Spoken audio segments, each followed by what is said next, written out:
நான் தான் ஆங்கிலேயர்களை எதிர்த்து போராடிய வீரமங்கை ஜான்சி ராணி லட்சுமிபாய். எனக்கு பெற்றோர் வைத்த பெயர் மணிகர்ணிகா.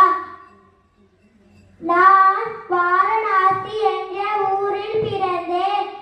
நான் சிறு வயதிலேயே வாழ்வீச்சு, குதிரை ஏற்றம், துப்பாக்கி சுடுதல் போன்ற கலைகளை பயின்றேன்.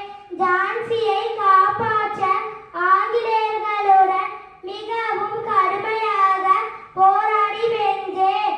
என்னை போன்ற அனைத்து பெண்களும் வீரத்துடனும் தைரியத்துடனும் இருக்க வேண்டும். ஜெய்ஹிந்த், ஜெய்ஹிந்த். அனைவருக்கும் வணக்கம். நான் தான் ஆங்கிலேயர்களை எதிர்த்து போராடிய வீரமங்கை ஜான்சி ராணி லட்சுமிபாய். எனக்கு பெற்றோர் வைத்த பெயர் மணிகர்ணிகா. நான்